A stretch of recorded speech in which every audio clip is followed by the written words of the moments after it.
Damn it. ఏంటిటా కుండబద్దలు కొడతా అత్త. నమస్కారం, కుండబద్దల ప్రేక్షకులకి స్వాగతం. నేను గౌతమ్ కాటా. ఈ వీడియోలో నేను మీతో చెప్పాలనుకునే అంశం, జగన్ ఏం పెద్ద పుడింగా లేకపోతే పత్తిత్త?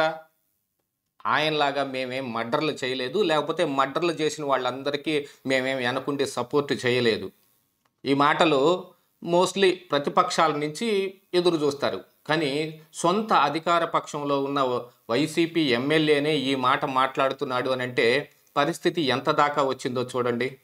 సర్వేల పేరు చెప్పగానే వైసీపీ ఎమ్మెల్యేలు మొత్తం ఇక మనకి సీట్ లేదు అని కన్ఫామ్ చేసుకోగానే వెంటనే జగన్మోహన్ రెడ్డి మీదే వ్యతిరేక గళం వినిపించడం మొదలుపెట్టారు అని అంటే, ఇప్పటి వరకు జగన్మోహన్ చెప్పిన వాళ్ళు ఎవరు లేరు.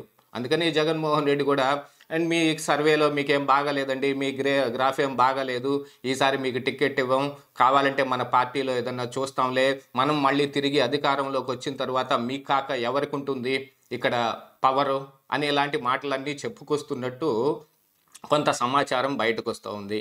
కాకపోతే జగన్మోహన్ రెడ్డి మొహానే తిరిగి ఇలాంటి మాటలు చెబుతూ ఉంటే మరి మీ సర్వే బాగుందా? పులివెందుల్లో మీ పరిస్థితి ఏమిటి? ఏ రోజన్నా మీరు గడప గడపకి వెళ్ళగలిగారా? లేకపోతే ఈడపలపాయలో జరిగింది ఏమన్నా మర్చిపోయారా? మీ మీదనే, మీ సొంత నియోజకవర్గంలోనే మన కార్యకర్తలే వ్యతిరేక గళం వినిపించారు, మీకు కూడా అసమ్మతి రాగం మీ ముందే కార్యకర్తలందరూ చూపించారు అని అంటే దానికి ఎవరేం చెప్పగలుగుతారు? మరి మీకు బాగుందా అని అడిగినట్టుగా కొంత సమాచారం ఇప్పుడు బయటకు వస్తుంది. కడప జిల్లాలోనే తన సొంత మనిషి అయిన ఒక ఎమ్మెల్యే గారు ఈ మాట అన్నారు, సర్వేలో మీదంతా బాగలేదండి, మీసారి నేను వేరే వాళ్ళని నిలబెడదాం అని అంటే, నిలబెట్టండి, వాళ్ళని ఎలా గెలిపించుకుంటారో నేను చూస్తాను అనే ఇలాంటి మాటలన్నీ వస్తే ఆ పక్కనే ఉన్న వైవి సుబ్బారెడ్డి ఆయన చేయి పట్టుకుని మరి బయటకు తీసుకెళ్లాల్సి వచ్చింది. జగన్మోహన్ రెడ్డి కూడా అగ్రహోదగ్ధుడైపోయినట్టుగా కొంత సమాచారం బయటకు వచ్చింది. అంటే మిగతా వాళ్ళు చెప్పినట్టు మనం చెప్పలేం కదా, టీవీలు పగిలిపోయాయి, బెంచీలు ఎగిరిపడ్డాయని. అందు కాకపోయినా పరిస్థితి మాత్రం చూడండి అలాగనే ఉంది. సొంత ఎమ్మెల్యేనే, సొంత మనిషే, అప్పటి వరకు జగన్మోహన్ రెడ్డి వెన్నంట ఉండి నడిచిన మనిషి, గతంలో ఆయనకే టికెట్ ఇస్తే గెలిచిన వ్యక్తి, ఈసారి మీకు బాగా లేదనగానే పరిస్థితి అలాగుంటుంది. ఎందుకంటే అధికారం జగన్మోహన్ రెడ్డికి ఎంత ముఖ్యమో ఈ ఎమ్మెల్యేలకు కూడా అంతే ముఖ్యం. ఈ అధికారం మొత్తం కేంద్రీకృతం అయిపోయి జగన్మోహన్ రెడ్డి ఒక్కడి దగ్గరే ఉండటం, పవర్ కూడా ఆయన దగ్గరే ఉండటం, అవినీతి సైతం కేంద్రీకృతం చేసుకొని మొత్తం జగన్మోహన్ రెడ్డి చుట్టూతోనే నడవటం, ఈ కింద ఉండే ఎమ్మెల్యేలకు కానీ ఎంపీలకు కానీ లేకపోతే కింది స్థాయి నాయకత్వంలో కానీ ఎవరికి ఏమీ దొరక్కపోవటం, ఇలాంటి వాటన్నిటితోటే ఇప్పటి వరకు నెట్టుకొచ్చారు. కానీ జగన్మోహన్ రెడ్డి మీద మాత్రం ఏ అధికారంలో ఉన్న ఎమ్మెల్యే ఇంతకుముందు మాట్లాడలేదు.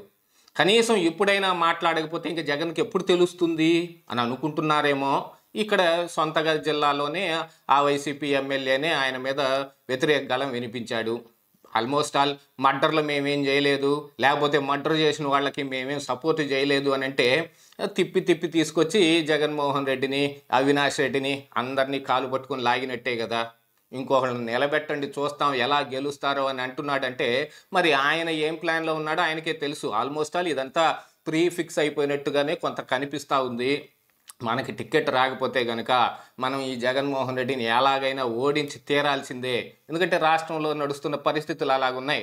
ఫస్ట్ లిస్టు దగ్గర నుంచి చూసుకుంటే ఎన్ని అసమ్మతి గళాలు వినిపించడం మొదలుపెట్టాయి, ఎంతమంది రాజీనామా చేశారు. మొన్నటికి మొన్న నరసరావుపేట ఎంపీ లావు కృష్ణదేవరాయలు కూడా ఆ ఎంపీకి పార్టీకి రాజీనామా చేసేలాంటి పరిస్థితులన్నీ వచ్చి పడ్డాయి అని అంటే జగన్మోహన్ రెడ్డి పరిస్థితిని అర్థం చేసుకోవాల్సిన అవసరం ఉంది. సరే, ఇక ఆయన సొంత పార్టీ ఏదైనా ఒక రాజ్యంలో రాజు చచ్చిపోయినప్పుడు చిన్న పిల్లవాడైనా సరే రాజు కొడుకుని తీసుకొచ్చి రాజుని చేస్తారు. అతనేం పెద్ద పుడింగనేం కాదు, అతను కూడా కత్తి గట్టిగా తిప్పేసి అందరినీ పడగొట్టేస్తాడని కాదు. రాచరికంలో వ్యవస్థలో ఉన్న ఆ ప్రకారంగా వాళ్ళ అబ్బాయిని తీసుకొచ్చి రాజుని చేస్తారు.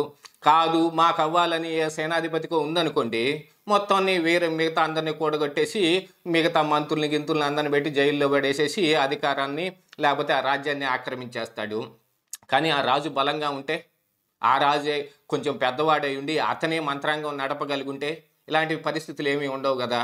కాకపోతే పక్క రాజ్యం నుంచి ఎవరన్నా వచ్చి ఇతను ఓడించేసి రాజ్యాన్ని హస్తగతం చేసుకుంటారు.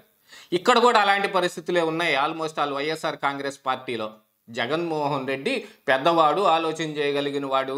అందుకని ఆయన మీద ఏ అసమ్మతి వచ్చినా ఆయన పట్టించుకోడు. ఈ అసమ్మతి నాది కాదు వేరే వాళ్ళదని వాళ్ళ మీద నెట్టేస్తాడు. లేకపోయినా కూడా ఓడిపోయినా జగన్మోహన్ రెడ్డే కదా ఓడిపోయేది. ప్రతిపక్షంలో ఉంటే అధికారాన్ని కోల్పోతే ఏమవుతుందని జగన్మోహన్ రెడ్డికి బాగా తెలుసు. 30 ఏళ్ళు నేనే సీఎంగా ఉండాలి అని కోరుకుంటున్న కారణం ఏమిటి? ఈ ప్రజలందరికీ ఇప్పుడు చేస్తున్న మంచిని ఇలాగ బాగా చేద్దామనే. అలాంటిది ఏది ఉండదు. జగన్మోహన్ రెడ్డి మీద ఉన్న కేసులు కానీ, కేసుల భయం కానీ, జైలుకి వెళ్లాల్సి వస్తుందనే భయం కానీ, లేకపోతే నెక్స్ట్ ఇప్పుడు జగన్మోహన్ రెడ్డి ఏ పని అయితే చేశాడో రేపు ప్రతిపక్షాలు కనుక అధికారంలోకి వస్తే తిరిగి జగన్మోహన్ రెడ్డి మీద ఇదేలాంటి పరిస్థితులు ఏర్పడతాయి. ఎంతెంత అవినీతిని బయటకు తీస్తారు, మళ్ళీ ఏమేం జైళ్ళకు వెళ్లాల్సి వస్తుంది, వీటన్నిటిని దృష్టిలో పెట్టుకునే కదా ఆయన 30 సంవత్సరాలు సీఎం ఎలాగోలా. అప్పటికి జీవితం అయిపోతుంది, చరమ దశకు వచ్చేస్తారు. ఇక అప్పుడు ఏం జరిగినా పెద్దగా పట్టించుకునేది ఉండదు. దాంతోపాటుగా ఈ చేసిన అవినీతి ఇవన్నీ గత చరిత్రలు అయిపోతాయి. ఎప్పుడో జరిగిన విషయానికి ఇప్పుడు ఏదో చేస్తున్నారనగానే అప్పుడే కొత్తగా వచ్చిన ఓటర్లు లేకపోతే దీని మీద పెద్దగా అవగాహన లేని ప్రజలందరూ పాపం జగన్మోహన్ రెడ్డి ఇదిగో కేసులు పెట్టి వేధిస్తున్నారు అనేలాంటి పరిస్థితులన్నీ రావచ్చు కదా.